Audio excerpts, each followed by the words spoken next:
The road into the village had been swept twice that morning, and still the dust would not settle. It hung in the April light like something unwilling to leave, drifting over the broken fence posts and the burned barn and the long, empty stretch where the retreating army had dragged its guns east. Corporal Samuel Coyle stood at the checkpoint with his rifle slung and his collar damp, 21 years old and a long way from the coal hollows of West Virginia, and he watched the small figure come toward him out of that dust. She was a child, maybe 7, maybe younger. Hunger makes children look both older and smaller at the same time, and this one had the wide, careful eyes of someone who had learned not to cry where soldiers could see. Her dress had been blue once. Her shoes were 2 sizes too big and tied with cord. She walked the way the starving walk, slow and deliberate, as if her body were a thing she had to carry rather than a thing she lived inside. She stopped 3 feet from him. She did not speak. She only lifted both hands, palms up, the way every hungry child in the history of the world has lifted them, and she held them there. Sam knew that gesture. He had seen it in newsreels, and he had seen it in the last 2 villages, and he had told himself he would not see it again. In his right breast pocket, wrapped in waxed brown paper, was a square of army chocolate, a D ration bar, the hard kind, built to survive a desert and taste like almost nothing. He had been saving it. He didn't know for what. Behind him, 20 paces back, his sergeant was already moving. Sam heard the boots on the gravel before he heard the voice. Coyle. Low, flat, a warning, not a question. You know the order. Sam knew the order. Every man in the Third Army knew the order. Do not fraternize, do not feed them, do not speak to them. They are not your friends. They started this. It was printed on cards they had handed out at the border. It had a number and a signature and the full weight of Supreme Headquarters behind it. And here was a child with her hands out. What Sam Coyle did in the next 90 seconds would travel up the chain of command, past his sergeant, past his lieutenant, past a colonel who didn't want to touch it, until it landed on the desk of the most feared general in the United States Army. And what that general decided to do about a corporal, a candy bar, and a starving German child would say more about what the war had actually been for than 1,000 victory parades ever could. Before we go on, if you care about the stories the history books leave in the margins, the small, human, impossible decisions that get made in the silence after the shooting stops, take a moment to subscribe and stay with me to the very end. Because what General Patton said in a ruined village square in the spring of 1945 is not what anyone standing there expected to hear, and it changed the lives of every soldier and every child who heard it. This is that story, as closely as it can be told. To understand what happened that morning, you have to understand what kind of spring it was. By April of 1945, the war in Europe was not so much being fought as being finished. The German armies in the West had stopped being armies. They had become columns of exhausted men walking backward across their own country, surrendering in fields, in barns, on roads, sometimes in groups so large that a single American jeep could not count them. The great machine that had conquered a continent was coming apart bolt by bolt, and General George S. Patton's Third Army was driving a knife straight through what was left of it. Patton moved fast. That was his entire reputation, the thing his men loved him for and the thing his enemies feared. Old blood and guts. He did not believe in stopping, and so his army did not stop, and the towns of southern Germany fell behind his advance like dominoes. A day here, an afternoon there, sometimes no fight at all, just a white sheet hung from a church tower and a burgomaster waiting in the square with his hat in his hands. But behind the speed, there was something the maps did not show. Behind the lines, in the towns the Third Army had already passed, the people were beginning to starve. It happened quietly, the way starvation always does. There were no headlines. The German food distribution system, the ration cards, the bakeries, the central depots, had simply ceased to exist. The trains were destroyed or seized. The roads belonged to the army now. The retreating Wehrmacht had stripped the warehouses bare before they left, taking everything that could be carried and burning some of what could not, so that the enemy would inherit nothing. They had not asked themselves who they were taking it from. They had taken it from their own. And so, across hundreds of small German towns in that spring, a strange and terrible arithmetic took hold. The men were gone, dead, captured, or still walking home from fronts that no longer existed. The old people had given their portions to the children weeks ago. And the children, who had been raised on 12 years of marching songs and torchlight and the promise that they belonged to the strongest nation on earth, were now standing in the rubble of that promise with their hands out, learning the oldest lesson there is. You could not eat a flag.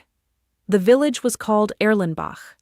You will not find it in most accounts of the war, which is precisely the point. It was one of 10,000 such places, a cluster of steep-roofed houses along a stream in the Bavarian hills, a church, a mill, a market square with a stone fountain that no longer ran.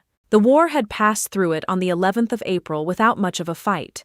A few shells, a machine gun in the church tower that fell silent after 20 minutes, then the Americans, rolling in tired and watchful, and the white sheets coming out of the windows one by one.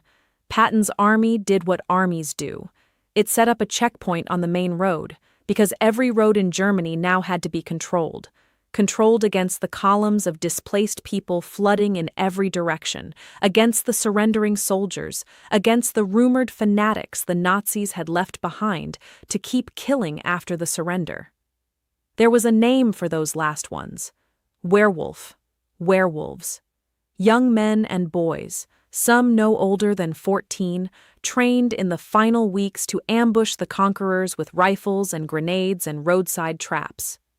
Most of it was a myth, propaganda that never amounted to much. But it had amounted to enough, in certain places, that the men who ran the checkpoints had stopped seeing children as only children. This is the thing that the simple version of the story always leaves out. The men at that checkpoint in Erlenbach were not cruel men. They were tired men who had been taught by the war itself that mercy could get you killed. Corporal Sam Coyle had been in Europe for 7 months. He had come ashore in the autumn and gone straight into the worst of it, the Hurtgen Forest, that endless dark stand of pines where the American army had bled for weeks against an enemy it could barely see. He had gone in with a full squad. He had come out with 3 men and a permanent flinch at the sound of artillery. His older brother Daniel had gone into that same forest with a different unit 2 weeks before Sam, and had not come out at all. The army had sent home a telegram. The telegram had reached their mother in the same week that Sam was lying in a frozen foxhole, listening to the trees explode above him. So Sam Coyle had every reason in the world to hate. He had a dead brother and a hometown full of grieving mothers, and 7 months of the kind of memories a man does not say out loud. If anyone had earned the right to look at a German and feel nothing, it was him. That was what made what he did so hard for the other men to understand. His sergeant was a different kind of man. Frank Mercer was 38 years old, which on the front lines made him ancient, and he had been a soldier for most of his adult life. He had fought in the First War as a boy, lied about his age to get there, and he had spent the years between the wars in dusty garrisons learning the one thing the army taught above all others, that orders are the difference between an army and a mob. Mercer was not without a heart, but he had buried it carefully, somewhere deep, the way you bury a thing you cannot afford to lose.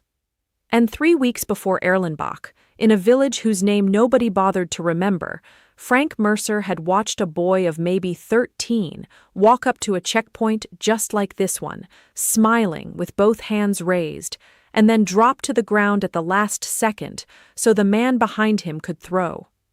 The grenade had taken 2 of Mercer's men. One died in the road, the other lived 4 days. So when Sergeant Frank Mercer looked at the little girl in the blue dress with her hands out, he did not see only a child. He saw a method. He saw the last trick of a dying regime that had already proven it would spend its children like coins.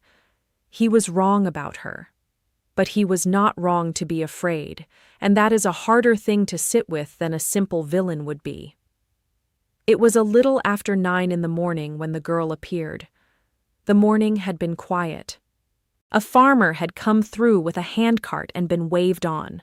An old woman had walked the road to the next village and back, watched the whole way.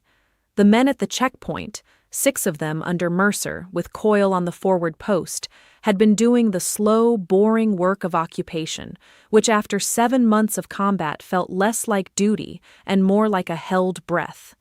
Nobody was shooting at them. Nobody had shot at them in days. And yet, the girl came alone at first.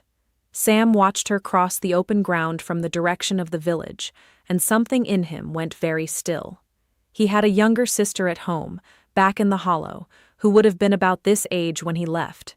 He had not let himself think about her much. There are things a soldier does not think about because thinking about them makes his hands shake.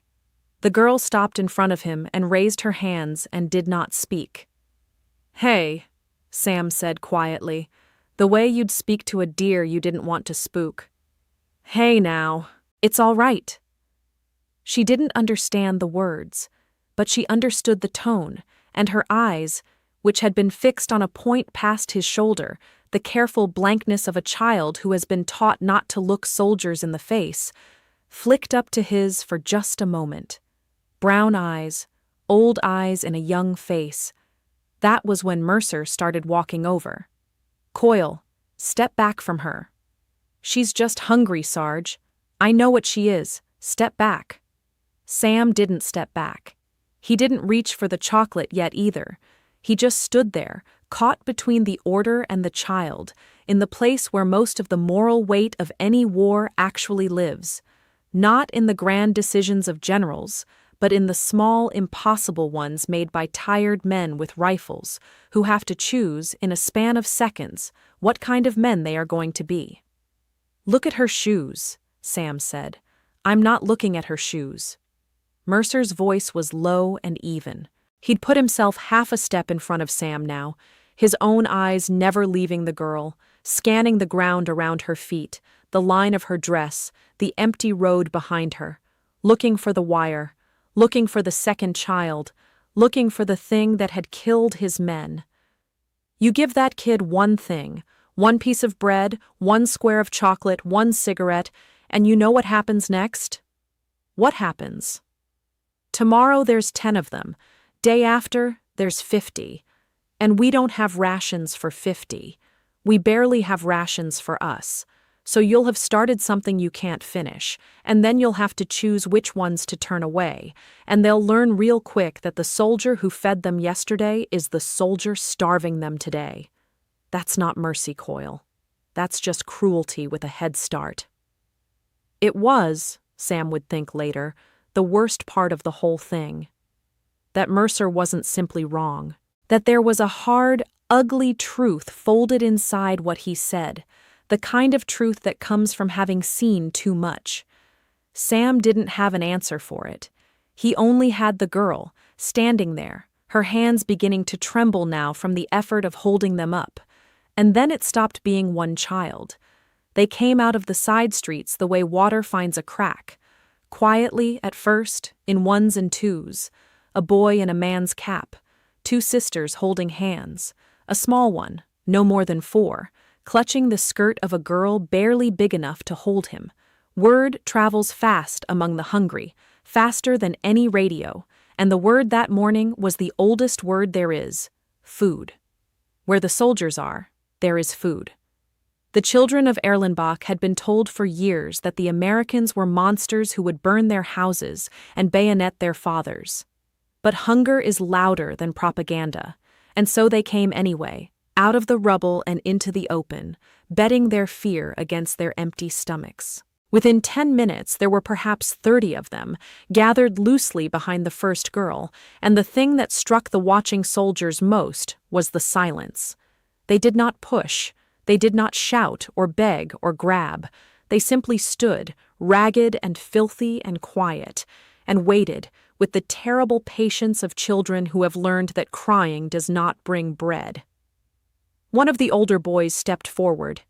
12, maybe 13. The same dangerous age as the boy who had thrown the grenade, and Sam felt Mercer go rigid beside him. The boy had taught himself a little English somewhere, from a schoolbook or a captured soldier or the radio before they smashed it. "Please, sir," the boy said slowly, carefully, each word a coin he could not afford to drop. "We are hungry. We have no bread. The little ones—" He looked back at the small child clinging to his sister's skirt. "The little ones are sick." "No food," Mercer said. He said it loudly, so the whole group would hear, so there could be no mistake. "Go home. Go back to your houses. We have nothing for you." The boy did not move. He had nowhere to go that was not also hunger, and one of the smallest children, the 4-year-old, began to cry. Not the loud, healthy cry of a child who wants attention, but the thin, exhausted whimper of one who is simply too weak to hold it in.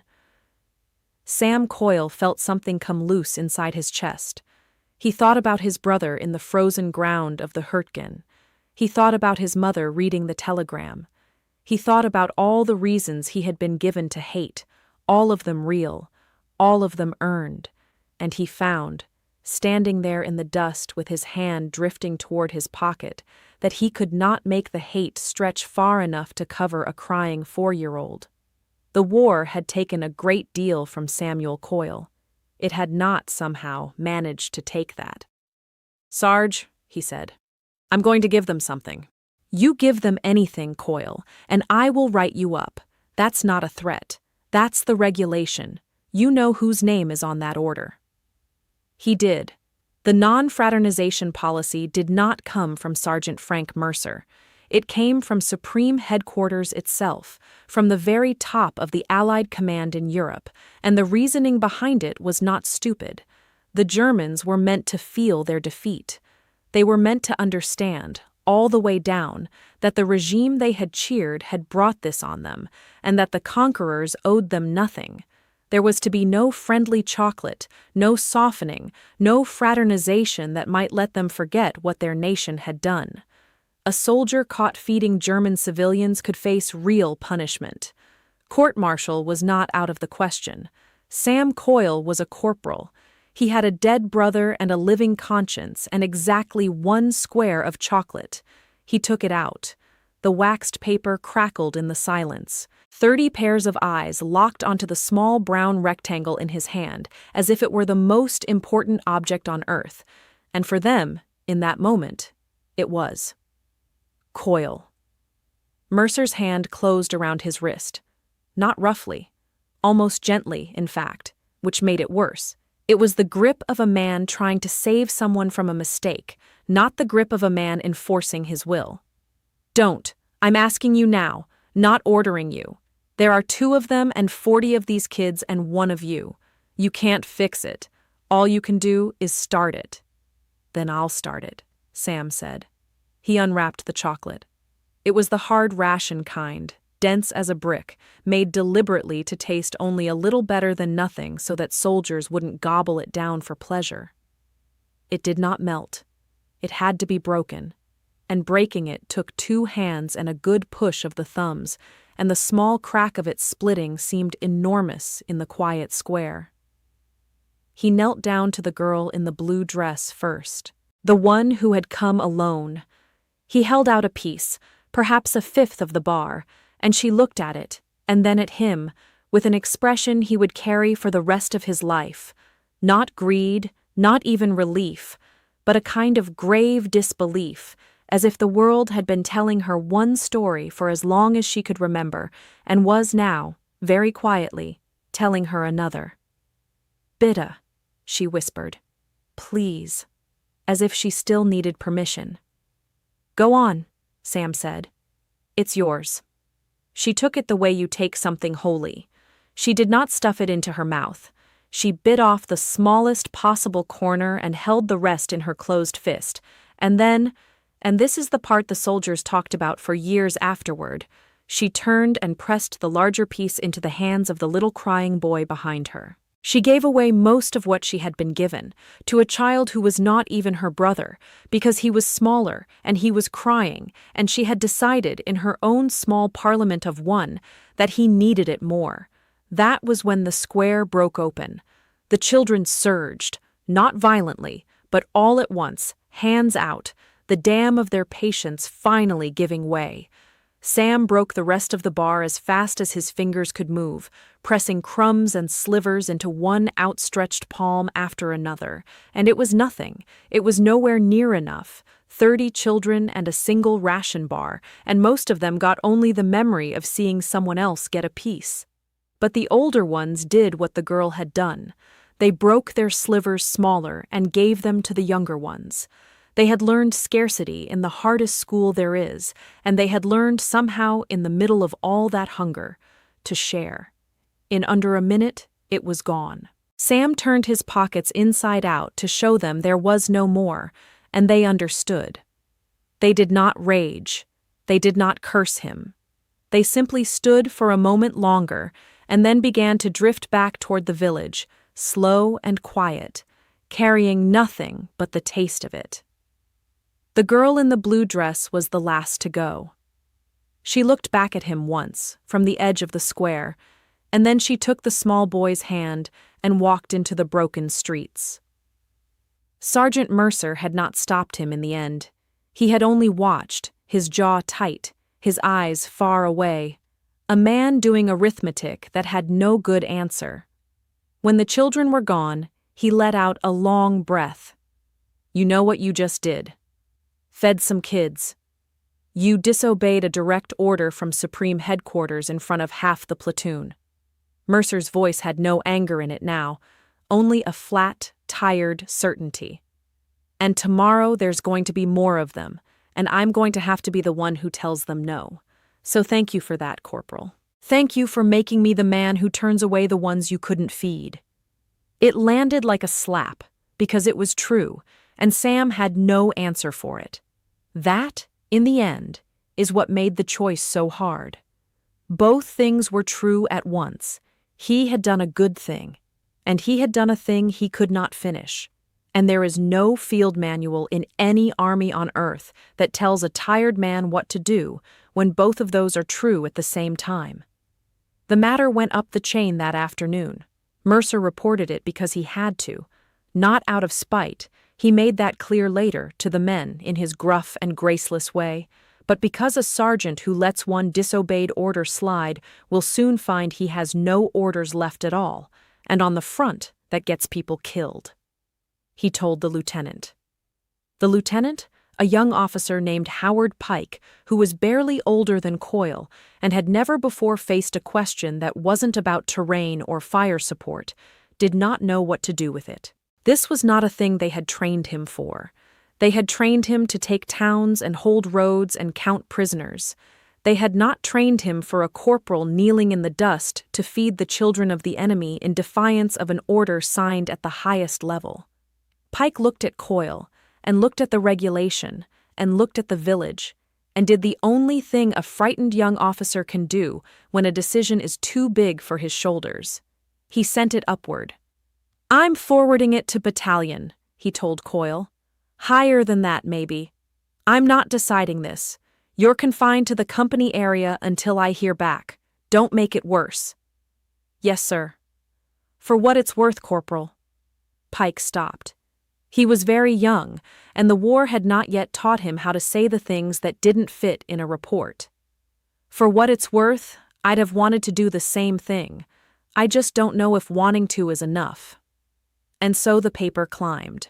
From the lieutenant to the battalion, from the battalion to the regiment, and at every level the same thing happened. An officer read it and frowned and decided it was too strange and too delicate to settle at his own desk and pushed it one rung higher. Nobody wanted to be the man who court-martialed a soldier for feeding starving children. Nobody wanted to be the man who excused the breaking of a supreme headquarters order either.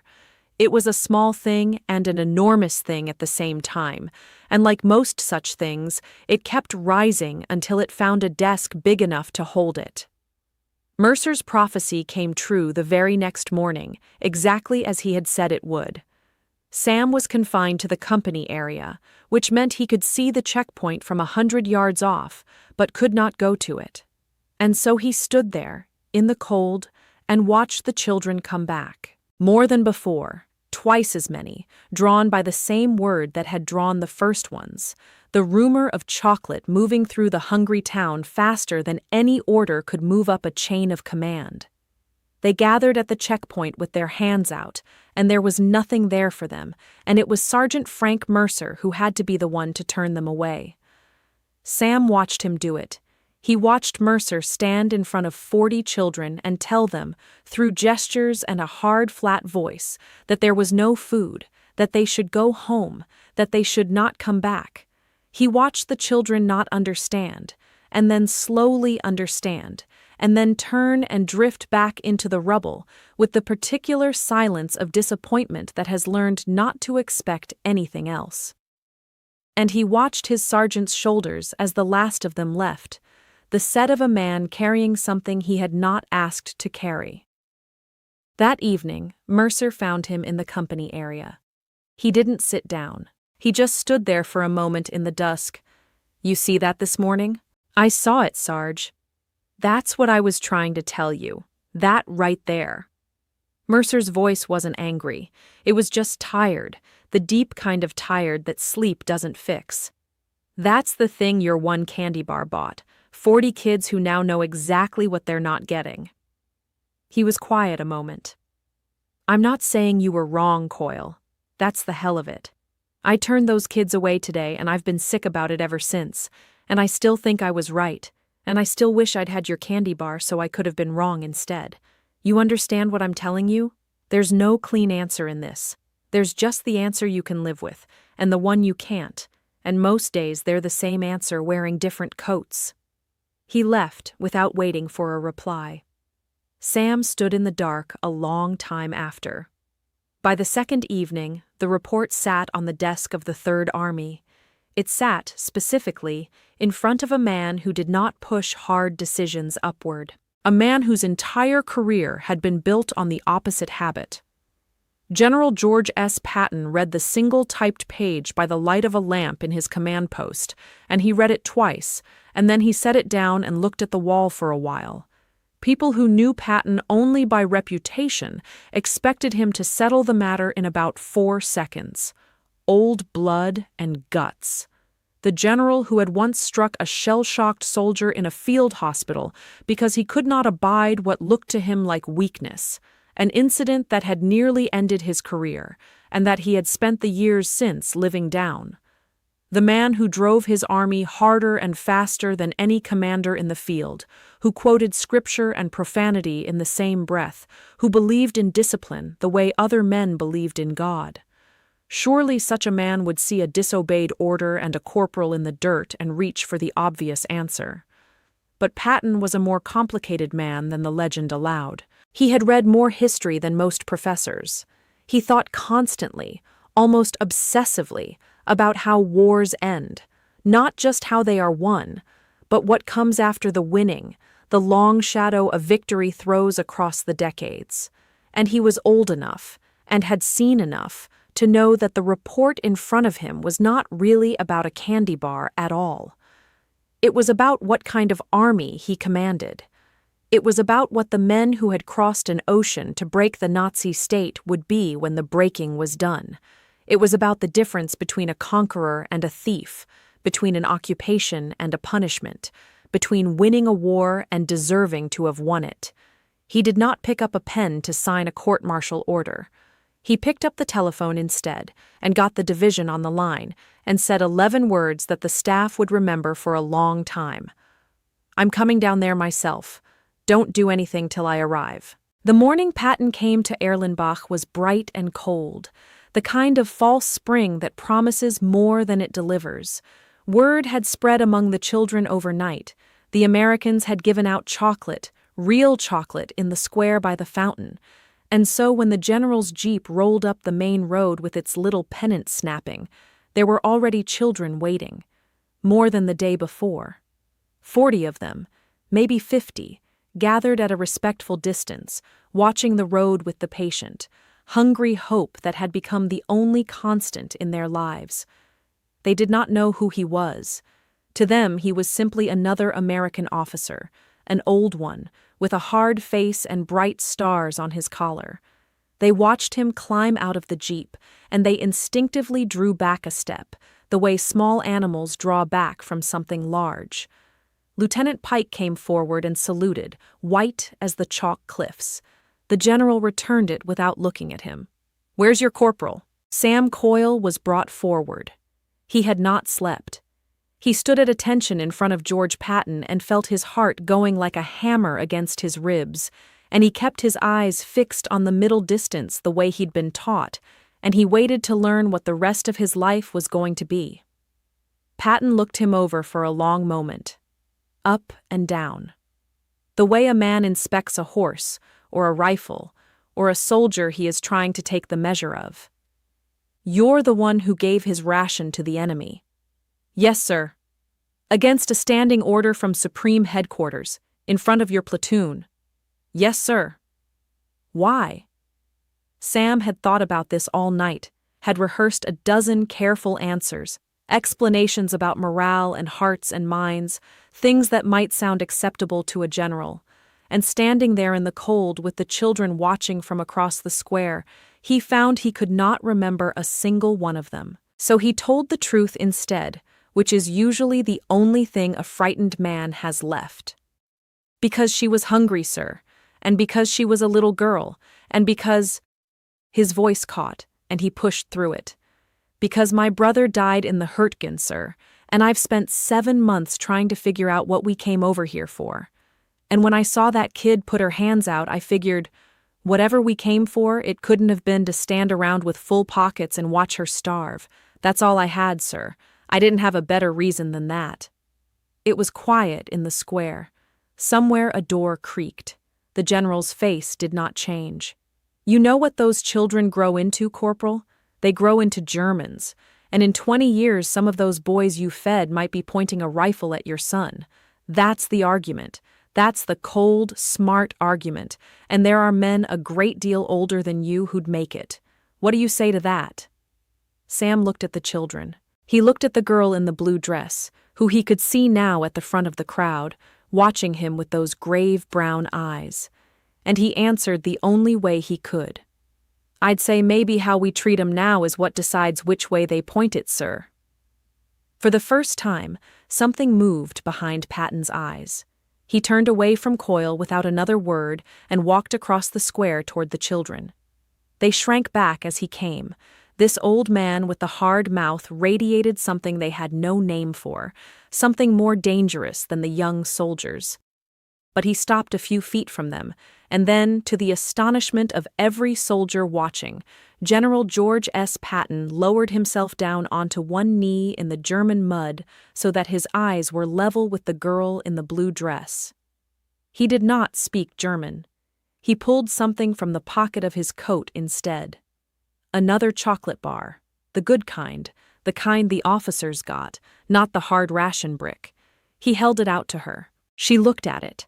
She looked at the terrifying old man holding it, and then, because she had learned the lesson of the square the day before, she did not take it for herself. She looked back over her shoulder at the smallest children behind her, and then up at Patton, and she hesitated, torn between the want of a starving child and a generosity that should have been impossible in someone so hungry. Patton understood. Whatever else the man was, he was not stupid about people. He took the bar back, broke it in half against his knee, and pressed both halves into her hands, and then gestured with his chin toward the others. "Go on. Share it. I know that's what you'll do anyway." And she did. She turned and began breaking it into the smallest possible pieces, and the children gathered around her, and the general watched them do it with an expression that none of his staff had ever seen on his face before. Then he stood and brushed the mud from his knee, and his voice changed entirely. "Get me the supply officer." A major hurried forward. "Sir? How much food do we have in this sector?" "Ample, sir. We're well ahead of our supply needs. Weeks of surplus, easily." "Then here's what's going to happen." Patton turned and looked at the square, at the fountain that didn't run, the children, his soldiers, the broken houses. "You're going to set up a distribution point right here, by this fountain. Twice a day, morning and evening. Soup, bread, milk for the small ones. Not a feast. I'm not running a hotel. Just enough that no child in this town goes to bed starving while my army sits on top of a mountain of rations. You'll keep it organized. You'll keep records. Every child gets the same, every day, until the relief organizations take over the job properly." The major hesitated. "Sir, the non-fraternization order. Regulations state—" "I know what regulations state, Major. I helped write some of them." The general's voice did not rise, but something in it went very flat and very hard. "I'm amending them for this sector, on my authority. We do not let children starve at the feet of the United States Army. If anyone up the line has a problem with that, they can take it up with me directly, and I will be delighted to discuss it." He let that sit. "Now move." The major moved. Then Patton turned back to the two men still standing at attention, the young lieutenant who had wanted discipline, and the corporal who had wanted mercy. He looked at them both for a long moment, and when he spoke it was almost quiet, almost gentle, which from him was its own kind of thunder. "Lieutenant Pike, you were right." Pike blinked. "Sir?" "You were right to be afraid of what one man handing out food on his own creates. Your sergeant was right, too. You give one kid a candy bar and walk away, and you've made 40 other kids a promise you didn't mean to make, and tomorrow some of them get fed and some of them don't, and that's how you teach a child to hate you. A handout isn't kindness. A handout is just guilt looking for a place to put itself down." He let it land. "Discipline matters. Order matters. Don't ever let a soft heart tell you otherwise." He turned to Coyle. "And you, Corporal, you were right too, about the only thing that matters more than order. You were right that an army that wins a war and then steps over the bodies of the children it conquered hasn't won anything worth keeping. We did not cross an ocean and bury our brothers to become the thing we came to beat. The Germans starved this town on their way out.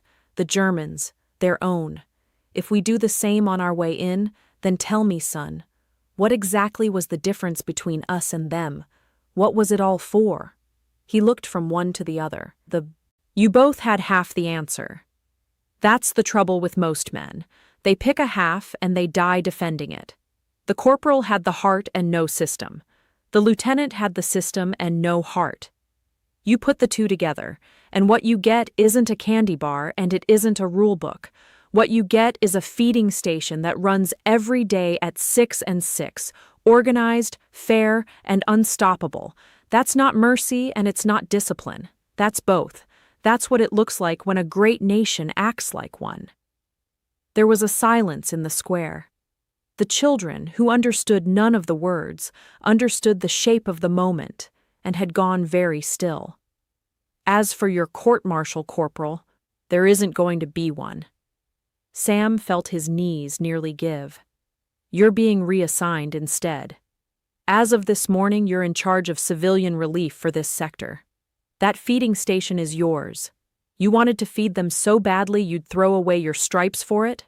Fine. Now you'll feed all of them every day by the book, and you'll learn what it costs to do a kind thing properly instead of just once. That's not a reward, Corporal. That's a harder job than the one you had. See that you don't make me regret it." "Yes, sir," Sam managed. "Thank you, sir." Patton walked back toward his jeep. He paused with one boot on the running board and looked back across the square one last time, at the children, at the broken fountain, at the two young men he was leaving to run the thing he'd just built out of nothing but a contradiction. "You want to know the hardest part of winning a war?" he said, to no one in particular and to all of them. "It isn't the fighting. Any fool with a rifle and enough hate can do the fighting. The hardest part is the morning after. It's deciding what kind of men you're going to be once there's nobody left to shoot. Most armies never figure that out. See that this one does." Then the jeep pulled away, and the dust rose up behind it and hung in the cold spring light, unwilling, as always, to settle. For the next several weeks, until the relief organizations finally arrived to take it over, Corporal Samuel Coyle ran a feeding station in the square at Erlenbach. It began the very next morning. 2 long tables borrowed from the church hall, set up by the fountain that didn't run. A field kitchen wheeled into place. Soup that was mostly water and barley at first, then thicker as the supply line steadied. Bread, cut into careful equal portions. And milk, real milk, for the smallest children, the ones whose bones were starting to bend from the want of it. It ran at 6 in the morning and 6 in the evening. Rain or shine. The children learned the rhythm within 2 days, and they came in a line that was ragged but orderly, each one holding out a cup or a bowl, or, for the ones who had nothing, their 2 cupped hands. Sam started keeping a battered tin mess cup by the table, his own, dented from 7 months of war, and any child who came with nothing to hold their portion got the soup poured into that cup to drink standing there, and then handed it back, and the next empty-handed child drank from it after. That dented cup went around the square twice a day for weeks. The children came to know it. It was, in its small way, the most important object in Erlenbach. The girl in the blue dress came every morning. Her name, Sam learned through the older boy who spoke a little English, was Kata. She was 7. Her father had been taken east 2 winters before and had not been heard from since. One of the hundreds of thousands who simply vanished into the Russian front and were never accounted for. Her mother was alive but ill, coughing blood through the long winter, too weak now to leave the cold house at the end of the lane. And Keta had a brother. Not the crying boy from the square, that had been a neighbor's child, but a baby, barely a year old, a frail and silent thing named Hans, who had been born into the worst of the hunger, and who, the village women whispered, was not expected to see the summer. So Kata came twice a day, and she did not drink her milk in the square. She held the cup with both hands and carried it home, slow and careful as a child carrying a candle in the wind, all the way down the lane to the cold house, where she fed it to the baby a spoonful at a time. Sam figured it out within a week, saw her leaving with the full cup, followed at a distance, understood. He started giving her 2 portions after that, quietly, when Mercer wasn't looking, though the truth was that by then even Mercer had stopped looking. The sergeant had taken to standing at the edge of the square during the evening feeding, saying nothing, watching the line of children with that same far-off arithmetic in his eyes. One evening, Sam caught him slipping a square of his own chocolate to the boy with the man's cap. Mercer saw that Sam had seen. "Say 1 word," the sergeant growled, "and I'll have you on latrine duty till the war with Japan is over." Sam said nothing. He understood. Some men can only let their hearts out when they think no one is watching. This was the thing the propaganda on both sides had never accounted for. The German radio had told these children that the Americans were beasts who would devour them. The American order had told these soldiers that the Germans were enemies who deserved nothing. And here, in a muddy square in Bavaria, both of those grand and terrible stories were quietly coming apart, twice a day, over bowls of barley soup. It was not the violence the soldiers would remember most about that spring. It was the absence of it. It was the sound of 40 children eating, which is one of the gentlest sounds in the world, and which most of them had not heard in a very long time. To run the thing properly, Sam needed help, and the help came from the village itself. A woman named Frau Brandt, who had taught school in Erlenbach before the schoolhouse was requisitioned and then shelled, began coming to the square each morning to keep the line in order and translate when the children's needs outran Sam's 3 words of German. She was perhaps 50, severe and gray, with a back held straight by a discipline that hunger had not managed to bend. She had lost a husband in the First War and 2 sons in this one, and she had no particular love for the Americans. She made that plain, in her stiff and formal English, on the first morning.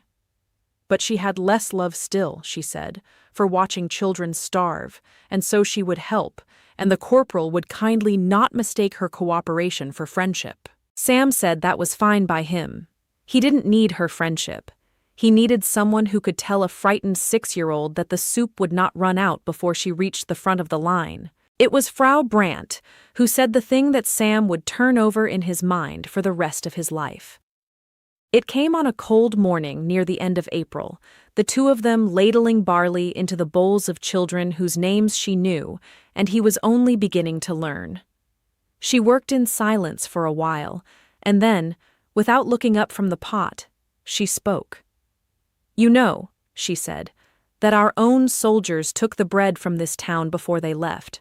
The granary by the mill. They emptied it in one night and burned what their trucks could not carry, so that you would find nothing." She filled another bowl, handed it down to a small boy, watched him cup it like a treasure. "Our own. And now I stand here, an old German woman, and I watch the army that bombed our cities feeding the children that our own army tried to starve.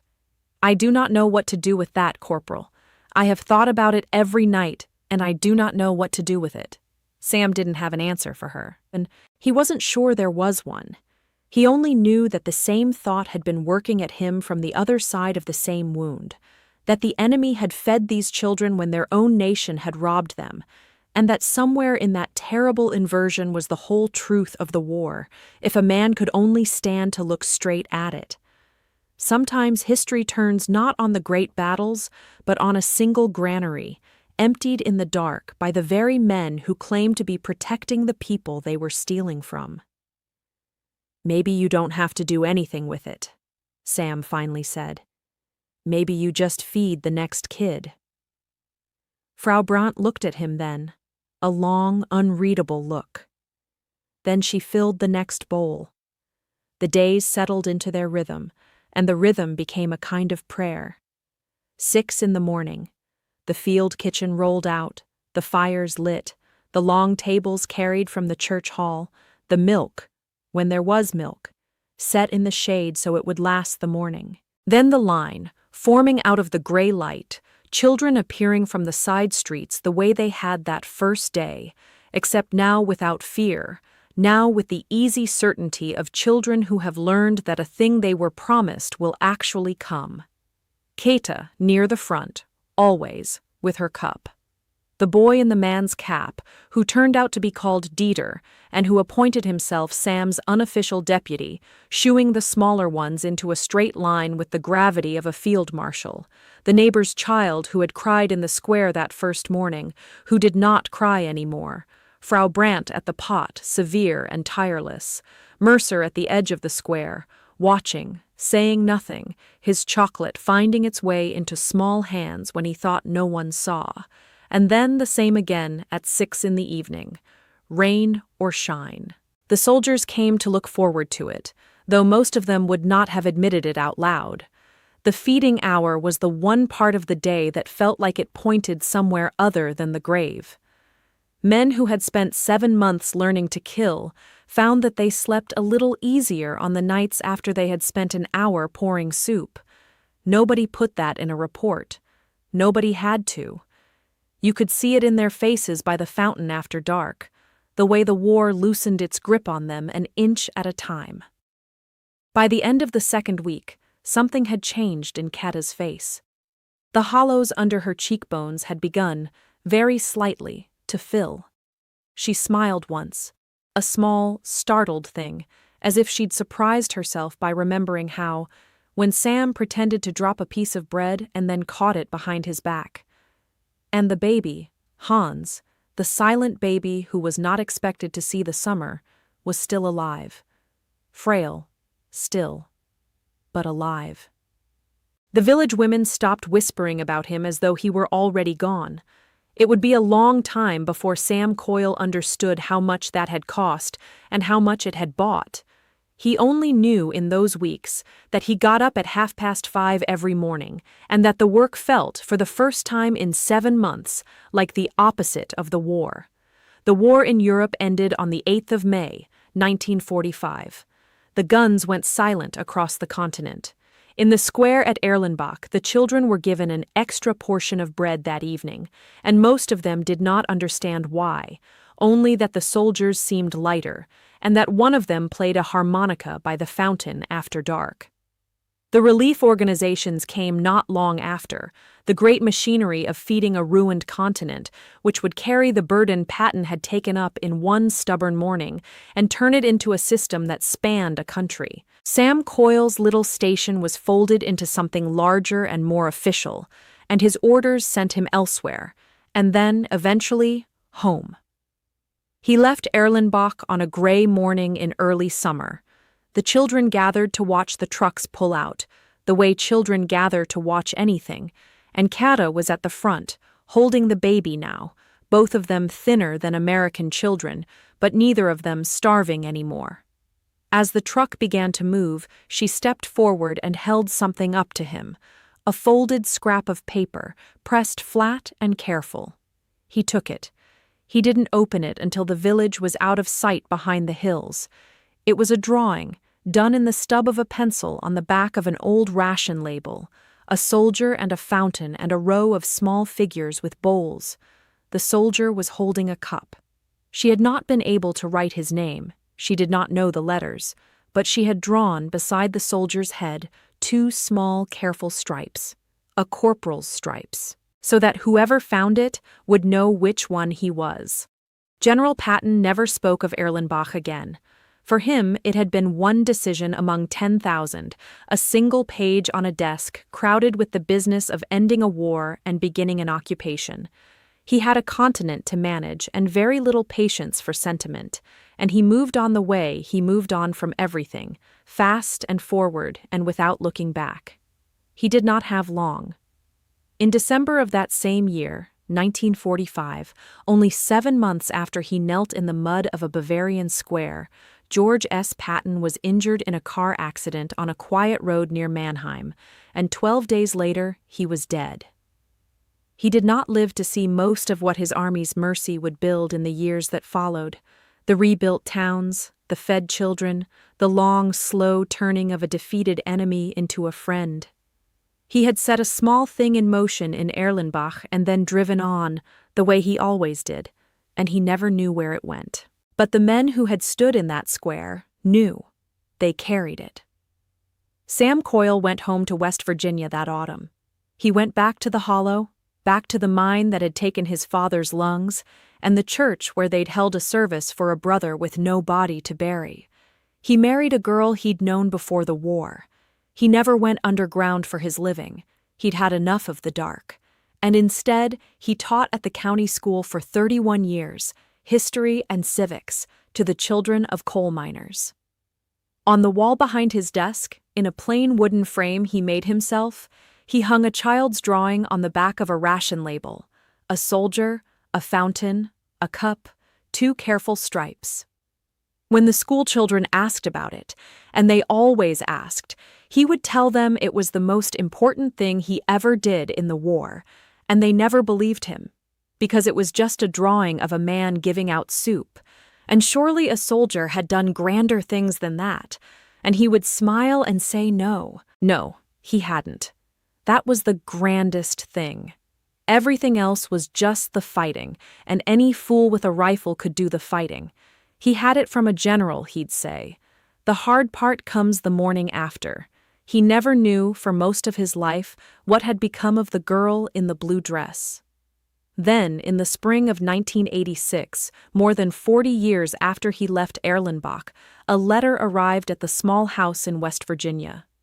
It had been forwarded twice and was soft at the corners from its long traveling. Inside was a single sheet of paper in careful schoolbook English and a photograph. The photograph was of an old woman standing in a town square beside a stone fountain. The fountain was running now. Behind her, the houses had been rebuilt, the roof lines clean and whole. She was holding the hand of a man in his 40s, healthy, broad-shouldered, smiling into the camera. The letter was from Kata. She had spent decades trying to find the corporal whose face she had drawn as a child, working from nothing but those 2 pencil stripes and the memory of a name half heard across a language she didn't speak. A local historian in the rebuilt town, a young woman gathering the stories of the occupation before the last of those who remembered it were gone, had finally tracked an old unit roster and a discharge record to a county school in the American mountains. Kata wrote that she had grown up and become a teacher herself, that she had married, that she had buried her mother the winter after the war, and her father's name on a memorial wall years after that, his fate in the East never learned. And she wrote about the man in the photograph, the broad-shouldered man holding her hand by the fountain. That was Hans, she wrote, her baby brother, the frail and silent baby that the whole village had been so certain would not see the summer of 1945. He had seen it. He had seen 40 more. He had grown up, become an engineer, raised 3 children of his own, and he was standing now in the square where, every morning and every evening of a long-ago spring, his sister had carried home a dented tin cup of American milk and fed it to him a spoonful at a time. "You did not save a girl," Kata wrote near the end of the letter. "I want you to understand this. You saved a girl, and the girl saved a brother, and the brother raised a family, and there are children in this town tonight who are alive because a soldier knelt down in the mud 40 years ago and decided that the order he had been given was smaller than the child in front of him. We were told you were monsters. I have spent my whole life trying to tell people what you actually were. I am running out of years to do it. So I am telling you. Thank you, Danke, for all of us, for the ones you never saw." Sam Coyle read the letter many times. He kept it in the frame, behind the drawing, where it stayed for the rest of his life. Today there is a small plaque set into the wall beside that fountain in the rebuilt square. It does not name the corporal because for most of the years it stood there nobody knew his name. It says in German and in English that on this spot in the spring of 1945, the children of the town were fed by the soldiers of an army that had come to defeat them, and that some of those children grew old enough to remember it. Visitors walk past it without slowing. The water runs over the stone the way water does, indifferent and clean, and the children of the town play around it the way children play around any fountain, with no idea what it costs to keep them alive long enough to have grandchildren of their own. That, in the end, is the strangest part of mercy. When it works, it disappears. The towns that were fed do not remember the hunger. The children who were saved grow up into ordinary people living ordinary lives, and the ordinariness is the whole point. It is the monument. Cruelty leaves ruins you can photograph. Kindness leaves only the absence of ruins, which no camera can capture, and which is the easiest thing in the world to forget. They had been told the enemy were beasts. They had been told to feel nothing. They had been ordered, by the highest authority there was, to step over the children and keep marching, and instead a tired corporal knelt in the mud, and a hard old general knelt beside him, and the 2 of them, the heart and the order, the mercy and the discipline, found a way to be the same thing at once. They did not win the war that morning. The war was already won. What they decided in a broken square beside a fountain that did not run was something harder and quieter than winning. They decided what kind of men they were going to be once the shooting stopped. and the answer they gave is still walking around that town today, in the faces of people who never knew it was ever in question. Maybe that is the only victory that ever really lasts. Not the taking of the ground, but what you choose to do with the children standing on it once it's yours. If this story stayed with you, if it changed, even a little, what you thought you knew about that war and the men who fought it, then take a moment to subscribe so the small human moments that get left out of the history books aren't lost for good. Give the video a like to help it reach others who'd want to hear it. And in the comments, I'd truly like to know, if you had been the soldier at that checkpoint, with one piece of chocolate in your pocket and a direct order not to give it away, what would you have done?